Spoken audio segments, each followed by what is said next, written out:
Greetings to Exarch members enjoying the conference in Brazil and to those enjoying it in other parts of the world. I'm Nathalie Roy. I teach Roman technology, myth makers, and Latin to teenagers in Baton Rouge, Louisiana, USA. My students reproduce the products and processes of ancient Roman daily life through STEM challenges, hands-on history labs, and experimental archaeology projects.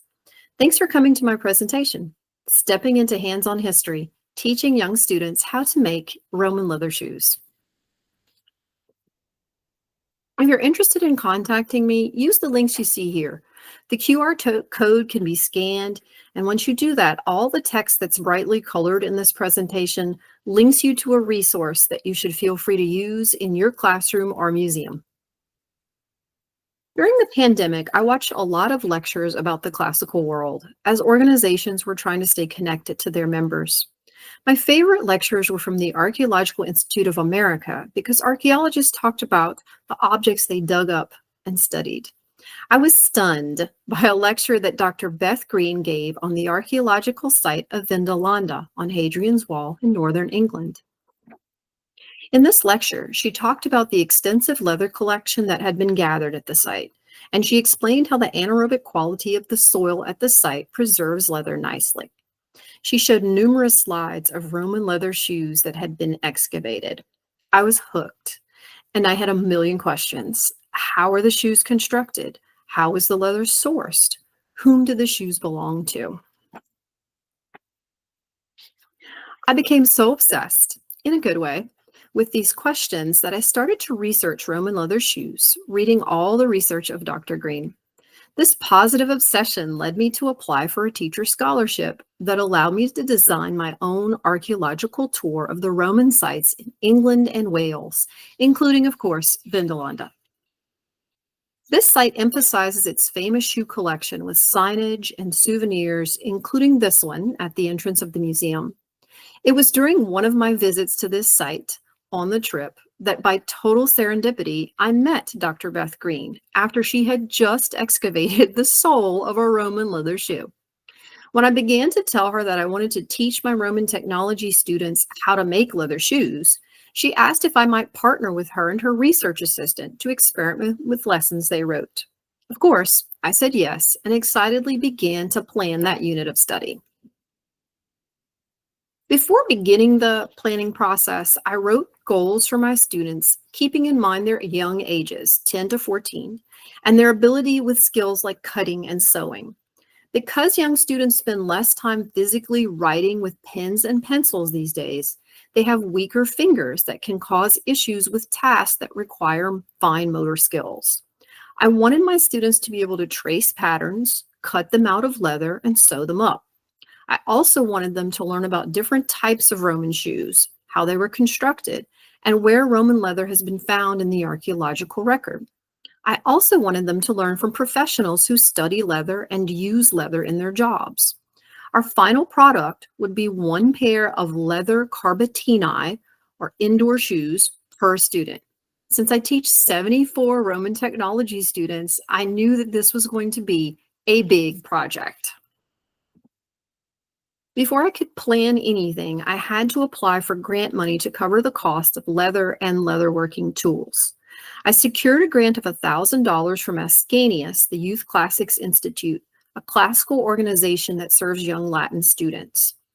A grant of $2,400 from the Foundation for East Baton Rouge Parish Schools, a charity that helps teachers to realize creative projects not covered by normal funding, and a grant of $500 from the Louisiana Transportation and Research Center for STEM activities.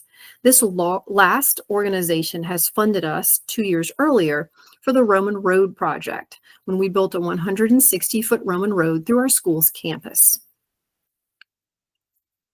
With funding secured, I began reading the research of British archaeologist and leather expert Dr. Driel Murray and adapting her content for my students. On each day of the project, we followed this pattern of instruction: a small lecture about ancient leatherworking, a tool training session, and then a hands-on lab in which the students practiced with that tool so that every single day, the students would have direct contact with the experience of an ancient Roman leatherworker or shoemaker. In our first mini project, the students decorated simple leather cuff bracelets. Although the Romans did not have such bracelets, some soldiers wore metal armlets to keep money safe. The students learned to use basic stamps and and the leatherworking mallet, as well as how to case leather, wetting the leather so that it can receive and retain stamps.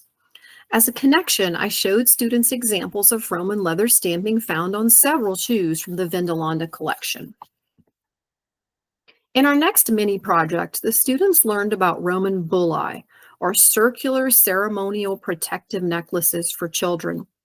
Female children probably wore very similar lunulae, shaped like crescent moons.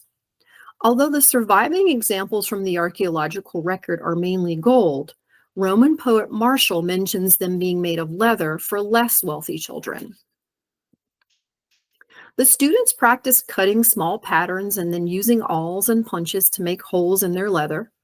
They then learned to sew up the necklaces with simple needles and thread. Although we were not being absolutely faithful to the Roman process and materials, the students were building the skills they needed for later shoe construction and decoration.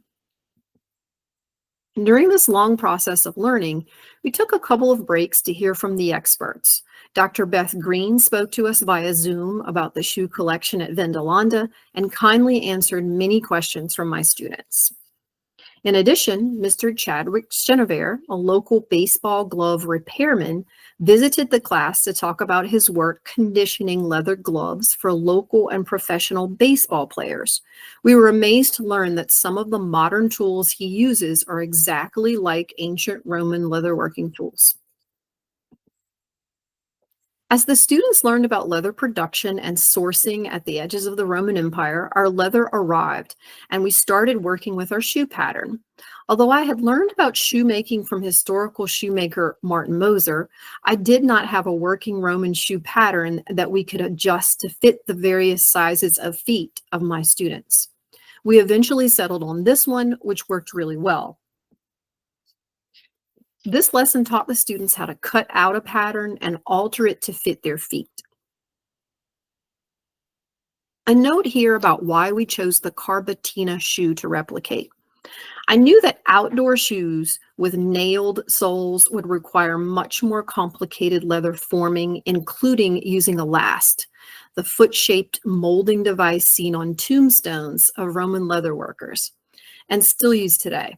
With 25 students in each class working simultaneously, I knew purchasing this expensive equipment would not be possible. Thus, we chose a shoe recommended by shoemaker Martin Moser that we knew we could produce with minimal technical skill. The next phase of the project was nerve-wracking because the students had to trace their patterns on the leather hides that cost almost $1,000. Although the Romans would not have used blue ballpoint pens to trace their patterns, we had to make some authenticity concessions. This task proved difficult for some students who did not have the fine motor skills or patience to trace their left and right shoe patterns meticulously, but helpful friends stepped in when necessary. Next, the students cut their patterns out. Again, we used a tool the Romans would not have had to retain some safety for my young students. Sharp, oversized scissors meant for cutting cardboard. While not period, they worked well and no one got hurt. Next, the students had to use their sewing skills to sew up the heels of their shoes. A lot of students struggled with this task because sewing through leather is hard. I had to step in and use a multi-pronged awl to move things along. Last, we strung the shoes with thin leather cord according to the pattern, and the shoes really came to life. Some students with extra time decided to stamp patterns on their shoes. Others chose to decorate them with punches in different shapes and patterns. And the students were intrigued to learn about the famous pattern punch shoes found at Vindolanda, London, and northern Germany. We celebrated our shoe project completion with a fashion show along our Roman road. The students walked the Roman road runway to show off their productions, and we took lots of pictures to memorialize the event. I asked the students to wear colorful socks on the day of the shoe show as an homage to the famous Roman red sock in the British Museum. The next phase of the project has just begun. We're testing the shoes for wear patterns as we wear them around the school on different surfaces, mainly smooth concrete, rough concrete, and smooth marble tile. The students are recording these patterns on a data tracker until the end of our school year in late May. At that time, we'll evaluate our shoe construction to identify patterns and make observations. I asked the students to give some feedback on the project, so here are a few of their thoughts. I enjoyed feeling like I spent time in class learning useful skills and I can apply to everyday situations. I think this job was very tedious for ancient shoemakers because they had a specific time limit to make many shoes in different styles for different people. It was probably very hard for them to get everything done on time while also making sure the shoe is perfect enough to sell. I like my shoes and can't believe that I was able to make them. I know I shouldn't think that way. You helped me to change that thought because in the beginning I thought I would fail. Thank you for helping me and dealing with our attitudes and when we don't listen, because in the end, I learned something. A thing that doesn't happen much in my other classes. I appreciate that. Since we've begun the process of testing our shoes, students have begun to reflect not only on the effect of the surfaces on our shoes, but the effect of flat, unsupportive shoes on modern feet that normally wear very shock absorbent and supportive shoes daily. They've asked if Romans had healthier or stronger feet than modern people. Although leatherworking may seem like a daunting project to consider with young students, I'm here to say that it can be done. With patience and instruction on the smaller skills such as cutting and sewing, you can be successful. In closing, I remind teachers of young students, kids need hand-on instruction to help them truly understand the ancient world. In literature, the voices of ancient craftspeople are often silent, as they did not have the time or resources to write down their processes. They surely had a wealth of knowledge to share. To access that knowledge, teachers should use experimental archaeology and hands-on history more often with their young students. Thanks for coming to my talk. I hope you enjoyed hearing about this amazing project.